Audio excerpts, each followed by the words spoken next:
دین پہ قربان ہو گئے کربلا والے، دین پہ قربان ہو گئے کربلا والے۔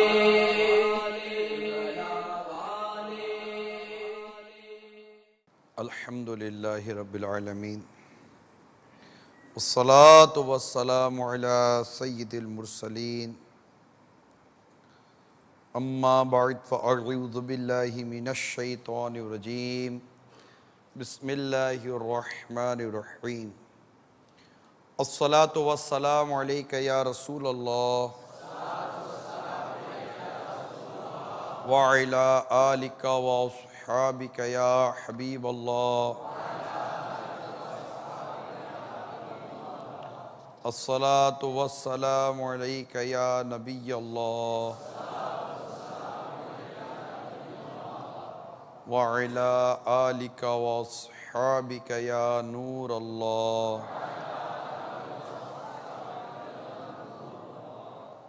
سرکار مدینہ صلی اللہ تعالیٰ علیہ وآلہ وسلم کا فرمان علی شان ہے، تم میں سے قیامت کے دن میرے سب سے زیادہ نزدیک وہ شخص ہوگا جس نے دنیا میں مجھ پر کثرت سے درود پڑھے ہوں گے۔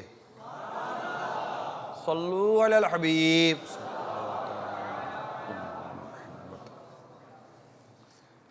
اللہ کی رضا پانے اور ثواب بڑھانے کی اچھی نیتوں کے ساتھ، اول تاخیر بیان میں شریک رہنے کی اچھی نیت کے ساتھ اس بیان کو سننے کی کوشش کیجیے۔ جتنی نیتیں زیادہ ہوں گی ثواب اسی قدر بڑھتا چلا جائے گا انشاءاللہ تعالی۔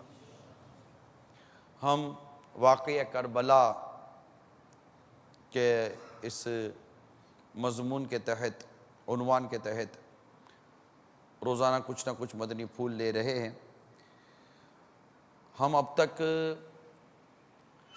سرکار مدینہ صلی اللہ تعالیٰ علیہ وآلہ وسلم کے اہل بیت کے فضائل، مناقب کے متعلق بیان سن چکے، اور پھر گزشتہ بیان میں ہم نے امام علی مقام امام حسین رضی اللہ تعالیٰ عنہ کی ولادت اور آپ کی شہادت کی خبر آپ کی ولادت کے ساتھ ہی جیسے کہ مشہور ہو چکی تھی، اس کا بیان ہم کل سن چکے تھے۔ اور اس ضمن میں جو صبر و استقلال اور اللہ کی رضا پر راضی رہنے کے حوالے سے جو اس واقعے میں مدنی پھول ہمیں ملے وہ ہم نے لیے۔ آج ہم اپنے بیان کو مزید آگے لے کر چلتے ہیں تاکہ ہمارے دل میں مزید اہل بیت کی محبت پیدا ہو، اور واقعہ کربلا کا جو بیک گراؤنڈ ہے، جو اس کا پس منظر ہے، وہ بھی ہمارے سامنے واضح ہوتا چلا جائے۔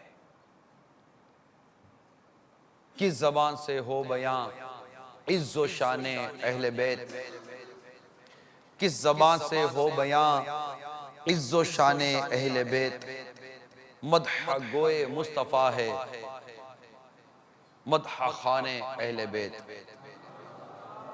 ان کی پاکی کا خدائے پاک کرتا ہے بیان، ان کی پاکی کا خدائے پاک کرتا ہے بیان، آیا تطہیر سے ظاہر ہے شان اہل بیت، مصطفیٰ عزت بڑھائیں، مصطفیٰ عزت بڑھانے کے لیے تعظیم دیں، ہے بلند اقبال تیرا دود امان اہل بیت، اور ان کے گھر میں بے اجازت جبرائیل آتے نہیں، ان کے گھر میں بے اجازت جبرائیل آتے نہیں، قدر والے جانتے ہیں قدر و شان اہل بیت۔ رزم کا میدان بنا ہے جلوہ گاہ حسن عشق، کربلا میں ہو رہا ہے امتحان اہل بیت۔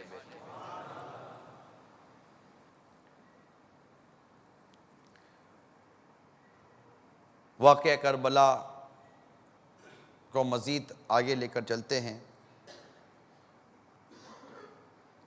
امیر معاویہ رضی اللہ تعالی عنہ جو صحابی رسول ہیں، ان کے وصال کے بعد یزید پلید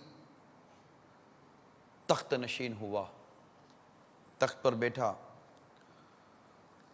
اب یزید خود کیسا تھا اور یزید کے بارے میں جو بیان ہمیں ملتا ہے، انشاءاللہ کسی موقع پر کسی بیان میں یزید کا پورا یزید کا ہم پوسٹ مارٹم کریں گے، لیکن اس وقت جو موضوع ہے میرا وہ یزید جب تخت نشین ہوا اور اس نے جب بیعت لینی شروع کی اپنی، تو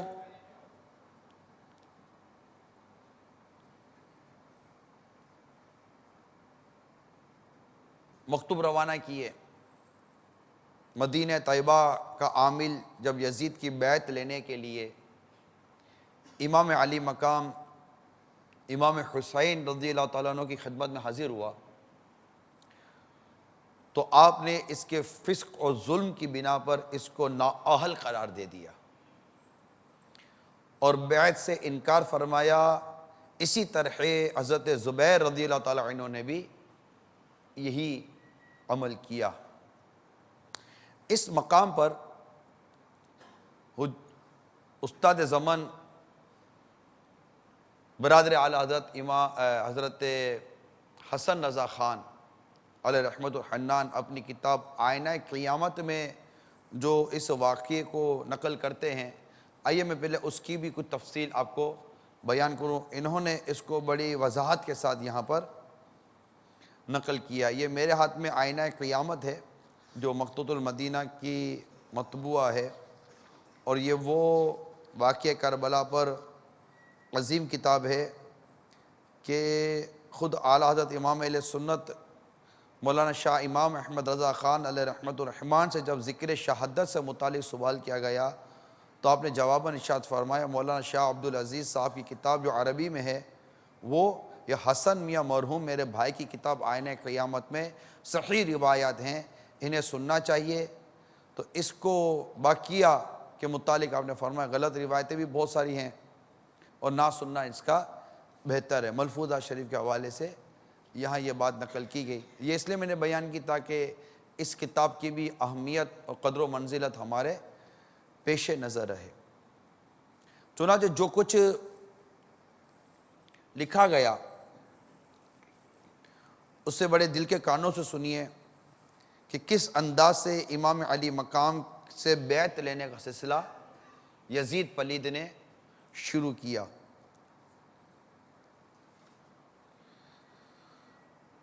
چنانچہ مدینے کے صوبہ دار ولید کو خط لکھا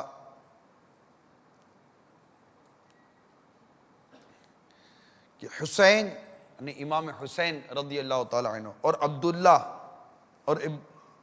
ابن عمر اور حضرت عبداللہ ابن زبیر رضی اللہ تعالی عنہما سے بیعت کے لیے کہے اور مہلت نہ دے۔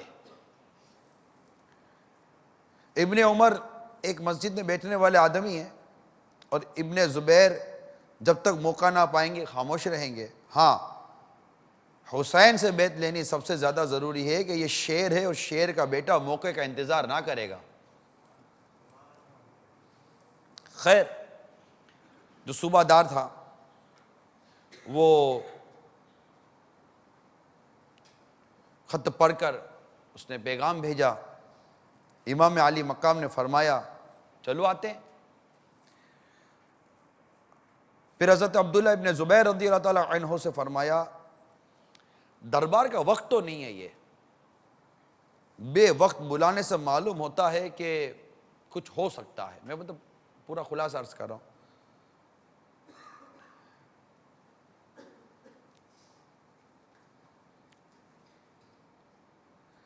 ابن زبیر نے عرض کی میرا بھی یہی خیال ہے کہ کوئی موت کا واقعہ ہو سکتا ہے، کوئی بھی سازش ہو سکتی ہے۔ ایسی حالت میں آپ کی کیا رائے ہے؟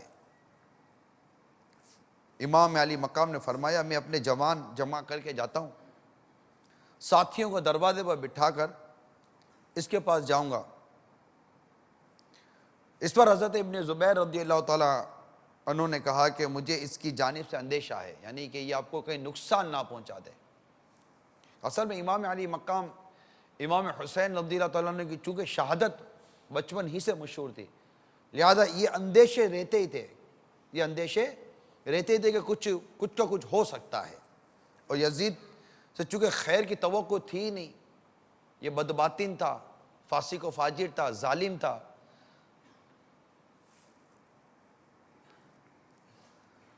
خیر امام علی مقام نے فرمایا وہ میرا کچھ نہیں کر سکتا۔ پھر اپنے اصحاب کے ساتھ تشریف لے گئے، جو ساتھی تھے ان کو ہدایت عطا فرمائی کہ آپ باہر ہی رہنا، جب میں بلاؤں یا میری آواز بلند ہو تو اندر چلے آنا۔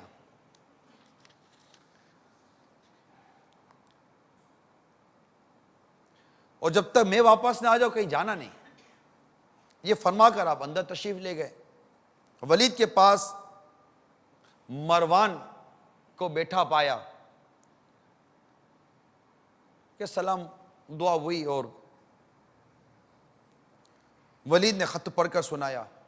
وہی مضمون تھا جو امام علی مقام کو جس کا خیال تھا، وہی بیعت کے معاملات تھے۔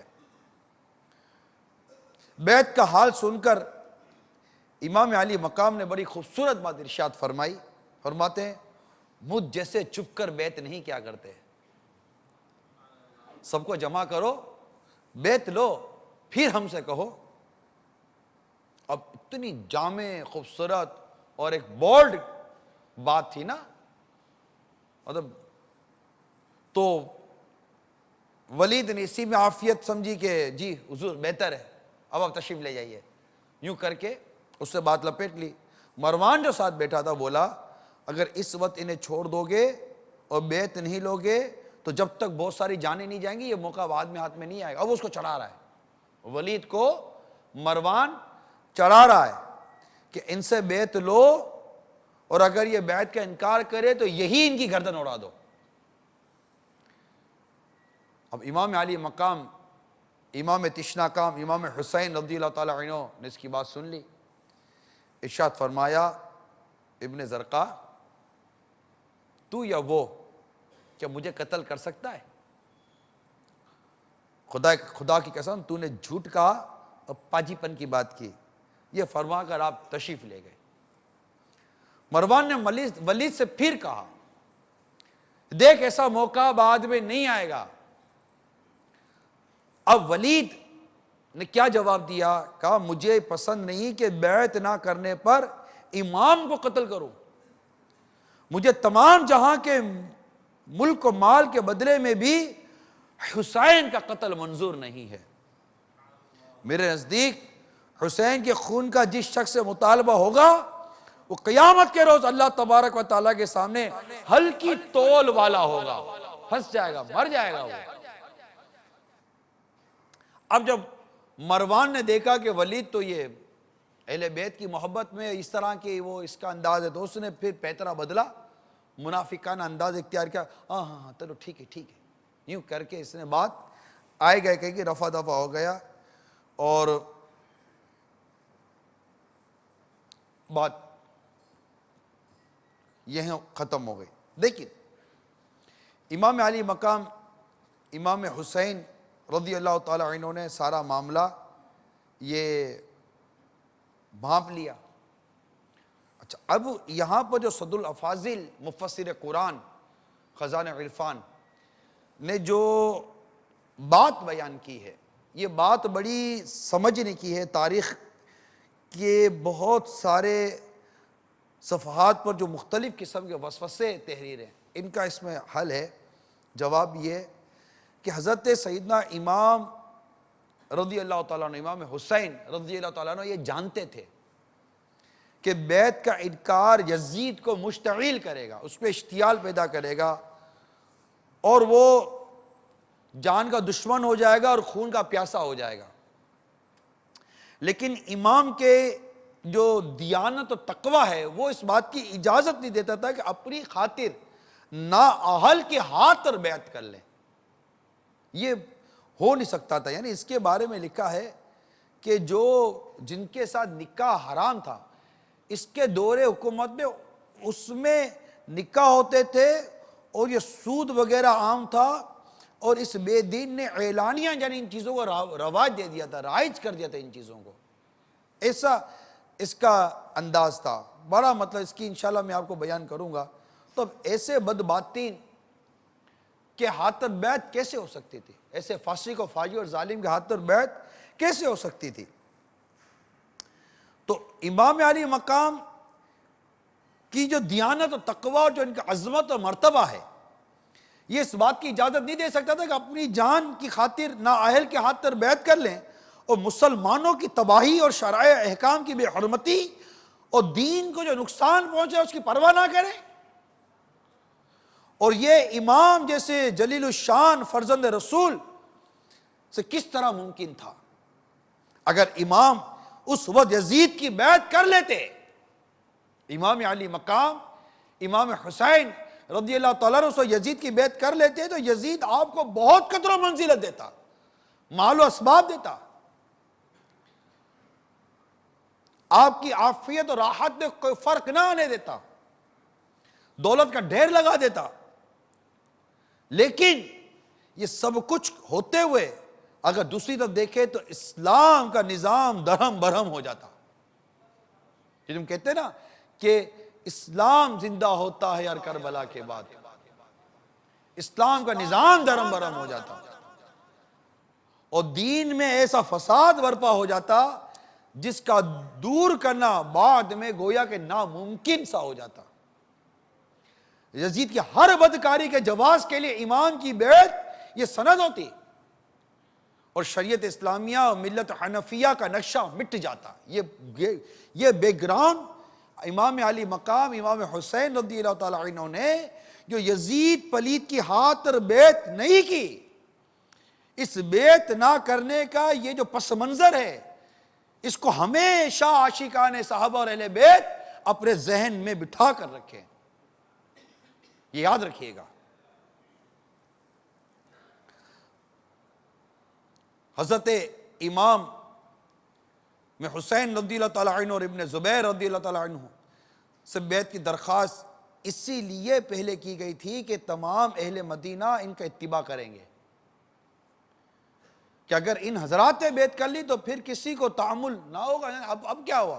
جب اتنے بڑے امام اور اتنے بڑے لوگوں نے بزرگوں نے بیعت کر لی تو اب کیا مسئلہ تھا؟ سب بیعت کر لیتے، اس لیے پہلے ان کی طرح رجوع کیا گیا کہ یہ پہلے بیعت کر لیں۔ لیکن چونکہ انہوں نے انکار کر دیا تو اب سارے کا سارا جو منصوبہ تھا، جو پلان تھا، وہ سارا مطلب کہ وہ منتشر ہو گیا، ملیا میٹ ہو گیا۔ اسی وقت اس یزید پلید کے دل میں جو دشمنی کی جو آگ تھی یہ اور بھڑکی ہے، پہلے سے بھی اس طرح کے معاملات تھے، یہاں تک کہ امام حسن رضی اللہ تعالیٰ عنہ کی شہادت میں بھی اس یزید پلید کا ہاتھ بتایا گیا۔ اب حالات ایسے ہو گئے کہ امام علی مقام امام حسین رضی اللہ تعالیٰ عنہ کو مدینہ منورہ سے مکہ مکرمہ ہجرت کرنی پڑی، اور یہ واقعہ شعبان المعظم کے مہینے میں ہوا۔ جو شعبان کا مہینہ، شعبان، رمضان، شوال، ذی قعدہ، ذوالحجہ اور پھر محرم ہے نا۔ تب یہ آج دیکھیں کتنے مہینے پہلے کی بات ہے، یعنی محرم کی 10 تاریخ کو جو واقعہ شہادت کا ہوا، اب یہ شعبان کی بات تھی۔ شعبان کی بھی تاریخ میں چوتھی شعبان لکھی گئی ہے، چوتھی شعبان، شعبان، رمضان، شوال، ذی قعدہ، ذوالحجہ، 5 مہینے، اور اگر آپ محرم بھی ملا لیتے 4 محرم تک کا وہ بھی تو 6 مہینے ہو گئے۔ یہ 6 ماہ تک یہ جو تسلسل چلتا رہا، یہ اپنے اندر کس قدر واقعات لیے ہوئے ہوگا۔ اس کے بعد امام علی مقام امام حسین رضی اللہ تعالیٰ عنہ نے کربلا کا سفر کیا، اور پھر 7 تاریخ کو جو روکا گیا اور پھر 10 تاریخ کو جو شہادت ہوئی۔ اب یہ ساری باتیں چل رہی ہیں کہاں سے؟ شعبان المعظم سے. یہ کوئی 2-4 دن کے اندر یہ نہیں مطلب سارا کیس ہو گیا تھا.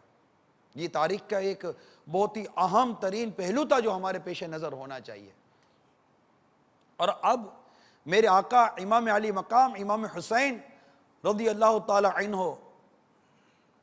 وہ مدینہ چھوڑ کر جا رہے ہیں جس مدینے کی طرف جانے کے لیے عاشقوں کے دل تڑپتے ہیں. وہ مدینہ چھوڑ کے جا رہے ہیں. یہاں پر وہ بات غور کیجئے، ایک وقت ایسا تھا کہ میرے آقا صلی اللہ تعالی علیہ وسلم کو مکے کے کفاروں نے اتنا ستایا تھا کہ آپ کو مکہ چھوڑ کر مدینے آنا پڑا.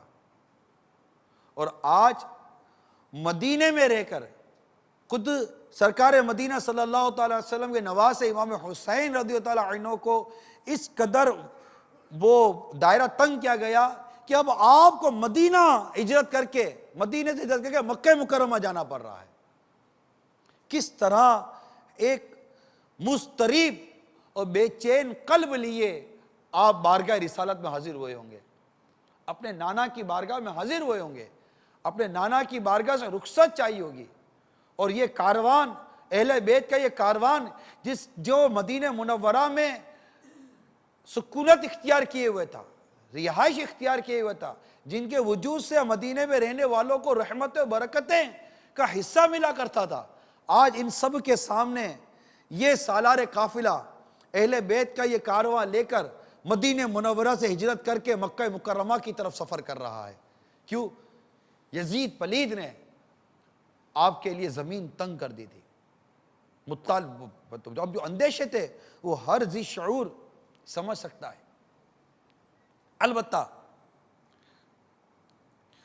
مدینے سے حضرت امام علی مقام کی رخصت کا وہ لمحہ اہل مدینہ اور خود حضرت امام کے لیے کیسے رنج اور غم کا وہ وقت ہوگا اس کا اندازہ کیا جا سکتا ہے. اطراف عالم سے تمام مسلمان وطن ترک کر کے مدینہ منور آئیں، یہاں کی حاضری دربار رسالت کی، اور قلب و ذہن کو سکون نصیب ہو. مگر آج ایسا وقت آیا کہ خود ان کے نواسے امام علی مقام کو غم و دکھ کے ساتھ مدینہ چھوڑنا پڑ گیا. خیر،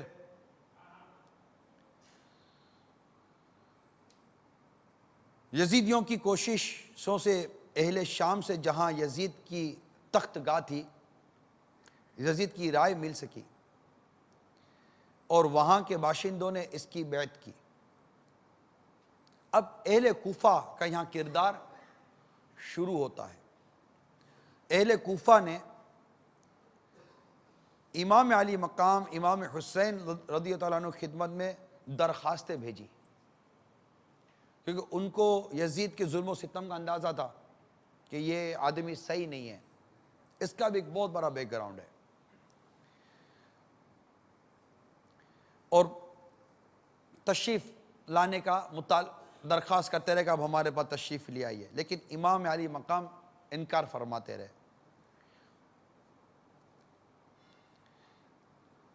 اب وہ مسلسل امام پر درخواست پر درخواستیں بیچتے رہے، یہاں تک کہ کتابوں میں لکھا ہے کہ تمام لوگوں نے مل کر کم و بیش 150 کے قریب مکتوب روانہ کیے. اب 150 کے قریب مکتوب، وہاں کوئی ایسا میل کا نظام تھوڑی تھا، نہ میل تھی نہ کوئی سا پوسٹل سسٹم تھا کہ مکتوب ڈال دیا وہاں پہنچ گیا مکتوب. وہاں تو گھوڑوں اور اونٹوں پر لے جاتے تھے. اب اس طرح گھوڑوں اور اونٹوں پر کوفے سے مکہ مکرمہ تک 150 مکتوب پہنچانا اور امام علی مقام سے اس بات کی درخواست کرنا کہ آپ آئیے اور آ کر ہمیں سہارا دیجئے اور ہمیں یزید کے ظلم و ستم سے بچائیے، ہم آپ کے خاطر بیعت کرنا چاہتے ہیں، ہم اس یزید پلید کے خاطر بیعت نہیں کرنا چاہتے. اب صد الافاضل مفسر قرآن نعیم الدین مراد آبادی علیہ رحمت الحادی لکھتے ہیں کہ امام علی مقام کے پاس جو اتنے سارے مکتوب آ گئے، 150 مکتوب جو آپ کی بارگاہ میں پہنچے، اب کہاں تک اس سے درگزر فرماتے، کیا جواب دیتے؟ ان کی جو باتیں تھی اس کو آپ سنیں تو آپ خود کہیں گے کہ یار کوئی راستہ نہیں تھا، چارہ نہیں تھا. آپ لکھتے ہیں کہ اس کے سوا کوئی راستہ نہیں تھا کہ آپ حضرت اپنے چچا زاد بھائی حضرت مسلم بن عقیل رضی اللہ تعالی عنہ کو اپنا وکیل بنا کر کوفہ بھیجتے کہ دیکھیں وہاں جو کچھ یہ کہہ رہے ہیں ایسا ہے بھی یا نہیں ہے۔ اگرچہ امام کی شہادت کی خبر مشہور تھی اور کوفیوں کے بے وفائی کا پہلے بھی تجربہ ہو چکا تھا، مگر جب یزید بادشاہ بن گیا اور اس کی حکومت اور سلطنت دین کے لیے خطرہ تھی، اس کی وجہ سے اس کی بیعت ناروا تھی اور وہ طرح طرح کی تدبیروں اور حیلوں سے چاہتا تھا کہ لوگ اس کی بیعت کریں۔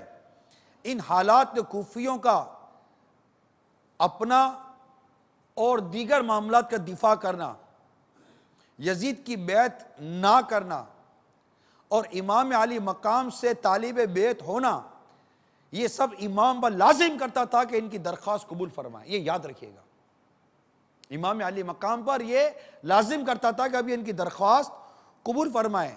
جب ایک قوم ظالم و فاسق کی بیعت پر راضی نہ ہو اور صاحب استحقاق اہل سے درخواست بیعت کرے تو اس پر اگر وہ ان کی اس درخواست کو قبول نہ کرے تو اس کے معنی گویا کہ یہ بن گئے کہ وہ اس قوم کو اس جابر کے حوالے کرنا چاہتا ہے، اور یہ امام علی مقام کی شان کو کب گوارا تھا۔ امام حسین رضی اللہ تعالی عنہ اگر اس وقت کوفیوں کی درخواست قبول نہ فرماتے تو یہ صدر الافاضل نعیم الدین مراد آبادی علیہ رحمۃ الحادی لکھتے ہیں کہ بارگاہ الہی میں کوفیوں کے اس مطالبے کا امام کے پاس کیا جواب ہوتا کہ ہم ہر چند در پہ ہوئے مگر امام بیعت کے لیے راضی نہ ہوئے اور مجبوراً اس ظالم فاسق و فاجر کی ہمیں بیعت کرنی پڑ گئی۔ اگر امام ہاتھ بڑھاتے تو ہم ان پر جانیں فدا کرنے کے لیے تیار تھے۔ یہ مسئلہ ایسا درپیش آیا جس کا حل اس کے سوا اور کچھ نہ تھا کہ امام علی مقام امام حسین رضی اللہ تعالیٰ عنہ ان کی اس دعوت کو شرف قبولیت عطا فرماتے۔ اگرچہ اکابر صحابہ کرام حضرت ابن عباس اور حضرت ابن عمر، حضرت جابر، حضرت ابو سعید اور دیگر بڑے بڑے اکابر صحابہ اور بزرگ رضی اللہ تعالی عنہم یہ حضرت امام علی مقام کی اس رائے سے متفق نہ تھے، اور انہیں کوفیوں کے جو عہد شکنی کے جو ماضی کے واقعات ہیں وہ یاد دلاتے تھے۔ امام کی محبت اور شہادت یہ سب ان کے دل و دماغ پر چھائی ہوئی تھی کہ یہ سب ایسا تو نہیں کہ یہ سارے اس کے وہ اسباب بن رہے ہیں۔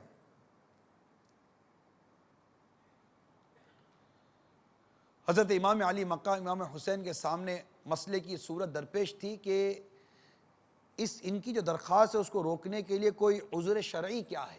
اب اتنا کچھ یہ مجھے مطالبہ کر رہے ہیں، اتنے مکتوب بھیج رہے ہیں، اتنا چاہ رہے ہیں، اب میں کیا عذر کیا پیش کروں کہ میں تمہاری بات نہیں مانتا۔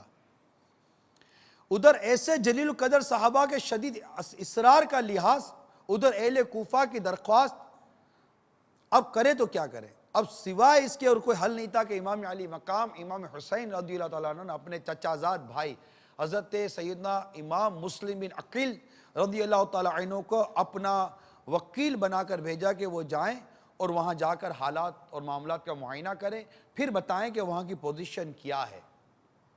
اب اس بنا پر آپ نے حضرت مسلم بن عقیل رضی اللہ عنہ کو کوفہ روانہ فرمایا اور اہل کوفہ کو تحریر بھی عطا کی اہل کوفہ کے لیے کہ ہم ہمارے چچا زاد بھائی حضرت مسلم بن عقیل رضی اللہ تعالیٰ عنہ کو روانہ کرتے ہیں، آپ ان کی مدد کریں، ان کی حمایت کریں، میرا نمائندہ ہی ہے۔ ان کے دو فرزند محمد ابراہیم رضی اللہ تعالیٰ عنہ یہ بھی ان کے ساتھ ہیں۔ خیر، مسلم بن عقیل رضی اللہ تعالیٰ عنہ کوفہ پہنچ کر مختار بن ابی عبید کے مکان پر آپ نے قیام فرمایا۔ آپ کی تشریف آوری کی خبر سن کر جوک در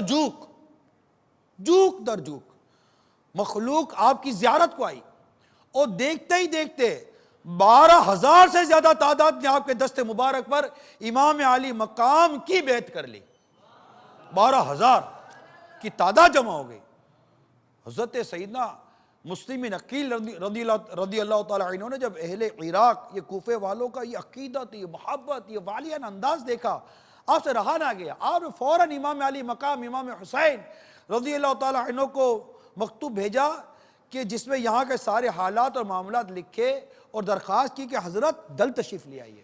حالات ہمارے سامنے تھے، جلد تشریف لے آئیے اور ان کو اس یزید پلید کے ظلم و ستم سے نجات دلائیے، دین حق کی تائید فرمائیے. اہل کوفہ کا یہ جوش دے کر حضرت نعمان بن بشیر تھے، وہاں کے والی تھے، گورنر تھے، انہوں نے جو ان کی ایک ذمہ داری تھی اس کے حساب سے سمجھایا گیا یار یہ تم یزید کے خلاف ایک آواز اٹھا رہے ہو، درست نہیں ہے. اپنے معاملات کیے لیکن یزید کو کچھ بتایا نہیں اور کہا یا تم اپنا کام کرو ہمیں اپنا کام کرنے دو. یوں کر کے بات رفع دفع ہو گئی، وہ بھی خاموش ہو گئے اور کسی معاملے میں رکاوٹ نہیں ڈالی، جو ہو رہا ہونے دو. لیکن بعض یزید کے بھی وہاں مطلب کہ چیلے موجود تھے جس نے یزید کو اطلاع دے دی کہ مسلم بن عقیل تشریف لائیں، اہل کوفہ ان کی محبت اور عقیدت میں بڑے پرجوش ہیں، بڑا جوش ہے یہاں پر، 1000 آدمی ان کے ہاتھ پر امام کی بیعت کر چکے ہیں اور یہ نعمان بن بشیر جن کو تو نے گورنر مقرر کیا ہوا یہ کچھ بھی نہیں کرے، تو کچھ کر ورنہ تیرا تو تختہ گیا، تو گیا. اب یزید کو جیسے اطلاع ملی تو یزید کو اطلاع ملتے اس نے نعمان بن بشیر کو جو معزول کر دیا اور اس پورے واقعے کا اس کا جو مین نمائندہ تھا یزید کا، جس کا نام تھا عبید اللہ ابن زیاد سے مشہور ہے، کو جو اس کی طرف بصرے کا والی تھا، وہ بصرے میں تھا، اس کو بولا کہ تو جا اور جا کر کوفے کا چارج سنبھال اور یہ نعمان بھی بشیر ہے اس کو فارغ کیا اور وہاں جا کر حالات دیکھ، معاملات دیکھ اور یہ سنبھال یہ ہو کیا رہا ہے کوفے کے اندر. یوں کر کے اس نے ابن زیاد کو وہاں روانہ کیا. ابن زیاد بڑا مکار آدمی تھا. اس نے کیا کیا کہ یہ یوں نہیں پہنچا، یہ اس طرح نہیں پہنچا کہ میں جیسے کہ مجھے یزید نے بھیجا ہے اور نعمان بن بشیر کو فارغ کر دیا گیا ہے اور اب میں مطلب کہ یہاں کا گورنر ہوں، میں یہاں کا والی ہوں. نہیں، یہ ایسے نہیں آیا، مکار آدمی تھا. اس نے کیا کیا، اس نے حجازی حلیہ بدلا، رات کے اندھیرے میں مغرب اور عشاء کے درمیان اس نے کوفہ میں انٹری دی. اچھا، کوفے والے پہلے سے انتظار کر رہے تھے کہ امام علی مقام کبھی بھی آ جاتے ہیں، وہ بس انتظار میں تھے کہ کب امام علی مقام کی سواری آئے اور ان کا والیانہ استقبال کریں. اب جب یہ آیا تو لوگ سمجھے کہ یہ امام علی مقام کی سواری آئی ہے.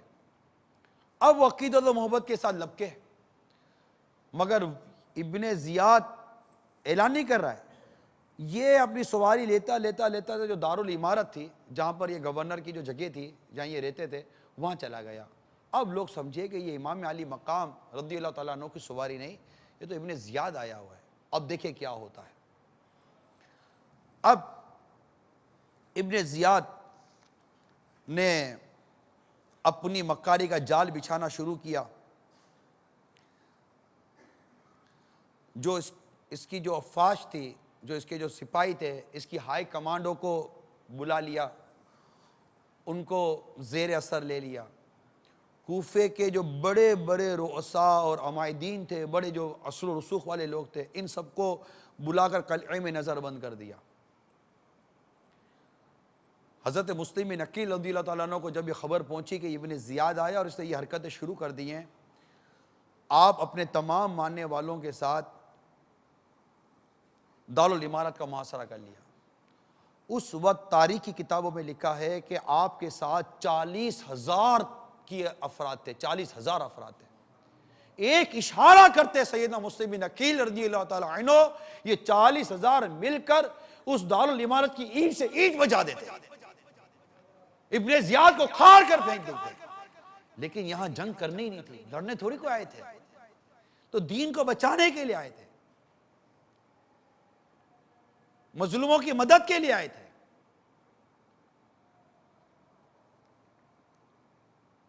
یہ اس لیے نہیں آئے تھے۔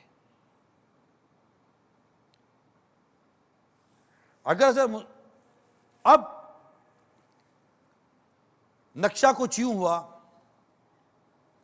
کہ گفتگو کا سلسلہ شروع ہوا، اب حضرت سیدنا مسلم بن عقیل رضی اللہ تعالیٰ عنہ یہ سلو کے انتظار میں تھے، بات چیت سے ہم مسئلے کو حل کر لیں گے۔ اب یہ جو دشمن تھا، مکار تھا، اس نے اس مہلت سے کیا فائدہ اٹھایا کہ حملہ نہیں ہوا نا، انتظار کر رہے تھے آئیں گے بات کریں گے۔ اس نے کیا کیا، صدر الفاضل لکھتے ہیں دشمن نے اس وقفے سے فائدہ اٹھایا اور کوفے کے جو رؤساء اور بڑے بڑے جو لوگ تھے جن کو ابن زیاد نے پہلے سے قلعے میں بند کر رکھا تھا، انہیں مجبور کیا کہ وہ اپنے رشتہ داروں اور زیر اثر لوگوں کو مجبور کر کے مسلم بن عقیل رضی اللہ تعالیٰ عنہ کا ساتھ چھوڑنے پر مجبور کریں۔ یہ لوگ چونکہ ابن زیاد کے ہاتھ میں قید تھے اور جانتے تھے کہ اگر ابن زیاد کو شکست بھی ہوئی تو وہ قلعے فتح ہونے تک ان کا خاتمہ کر دے گا، اندر بند تھے نا۔ اس خوف سے وہ گھبرا کر اٹھے اور انہوں نے دیوار قلعے پر چڑھ کر اپنے متعلقین اور جن جن کو جانتے تھے ان سب کو سے گفتگو کی اور انہیں حضرت مسلم بن عقیل رضی اللہ تعالیٰ عنہ کا ساتھ چھوڑ دینے پر زور دیا، بتایا کہ علاوہ اس بات کے کہ حکومت تمہاری دشمن ہو جائے گی، یزید ناپاک تمہارا بچوں کو قتل کر ڈالے گا، تمہارے مال لٹوا دے گا، تمہاری جاگیریں اور مکانات ضبط ہو جائیں گے۔ یہ اور مصیبت ہے کہ اگر تم امام مسلم کے ساتھ رہے تو ہم جو ابن زیاد کے ہاتھ میں قید ہیں قلعے کے اندر مارے جائیں گے۔ اپنے انجام پر نظر ڈالو، ہمارے حال پر رحم کرو، اپنے گھروں پر چلے جاؤ۔ اب جب اس طرح ڈرایا دھمکایا نا کہ یہ سب کرو ورنہ تو مر جائیں گے ہم نے سب لوگ، اب یہ طریقہ ایسا کامیاب ہوا کہ حضرت مسلم بن عقیل رضی اللہ تعالیٰ عنہ کا جو 40,000 کا جو لشکر تھا یہ منتشر ہو گیا، سب ڈر گئے نا، جان کا خوف، مال کا خوف، بچوں کا یہ وہ۔ اب جو عہد و پیما وعدے جان قربان کر دینے کے جتنے ان کے ارادے تھے جو یہ سب بھول گئے۔ اوپر آئی نا، جب اوپر آتی ہے تو پھر پتہ چلتا ہے کہ اندر کیا ہے۔ اب ان پر اوپر آئی، یہ سب ان کا جو جتنا اندر کا جو حصہ تھا نا وہ سب باہر آ گیا اور یہ سب آگے پیچھے ہونے شروع ہو گئے۔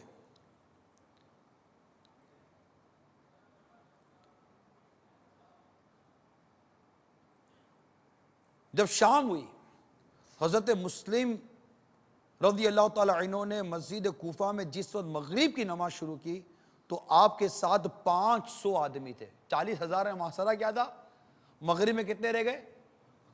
500۔ اور جب آپ نماز سے فارغ ہوئے تو آپ کے ساتھ ایک بھی نہ تھا، سارے نکل گئے۔ ہائے ہائے ہائے،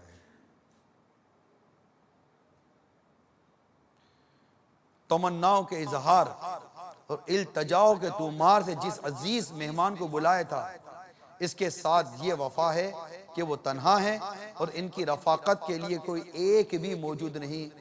کوفے والوں نے حضرت مسلم رضی اللہ تعالیٰ عنہ کو چھوڑنے سے پہلے غیرت اور حمیت سے قطع تعلق کیا اور انہیں ذرا پرواہ نہ ہوئی کہ ان کا حال کیا ہوگا۔ آگے کے جو واقعات ہیں، مسلم بن عقیل رضی اللہ تعالیٰ عنہ کی شہادت، آپ کے بچوں کی شہادت اور امام علی مقام کا کربلا کا سفر، کوفے کا سفر، انشاءاللہ یہ آئندہ کے بیان میں ہوگا۔ اب چونکہ اذان ہو چکی ہے اور میرے بیان کا وقت بھی ختم ہوا، اللہ تعالی ہم سب کو واقعہ کربلا سے مدنی پھول حاصل کر کر اپنی زندگیوں کو اہل بیت کی محبت میں، صحابہ و خلفاء راشدین کی محبت میں جو قربانیاں دی ہیں، اس قربانی کو یاد کر کے خود قربانی دینے کے جذبے کے ساتھ زندگی گزارنے کی توفیق عطا فرمائے اور دعوت اسلامی کے مدنی ماحول سے وابستہ رکھے، مدنی چینل سے وابستہ رکھے۔ انشاءاللہ آج رات بھی امیر سنت کا مدنی مذاکرہ ہوگا، روزانہ عشاء کی نماز کے بعد مدنی مذاکرہ ہوتا ہے، اس میں بھی ضرور شرکت کیجئے، مدنی چینل کے ناظرین بھی شرکت کیجئے۔ انشاءاللہ عز و جل یہ سلسلہ جاری رہے گا، اور 9 اور 10 محرم کو بھی انشاءاللہ تعالی دوپہر کو 9 اور 10 محرم یہ ہفتہ اور اتوار ہے، دوپہر انشاءاللہ تعالی قربانیوں کا سفر عنوان پر انشاءاللہ یہ 9 اور 10 محرم کو بیان ہوگا، جس میں بہت سارے ایسے قربانیوں کے واقعات بیان ہوں گے، جس میں واقعہ کربلا بھی انشاءاللہ مزید بیان کیا جائے گا۔ اللہ تعالی ہم سب کو عمل کرنے کی توفیق عطا فرمائے، آمین بجاہ النبی الامین صلی اللہ تعالی علیہ وآلہ وسلم۔ صلو علی الحبیب صلی اللہ علیہ وسلم۔ دین پہ قربان ہو گئے کربلا والے، دین پہ قربان ہو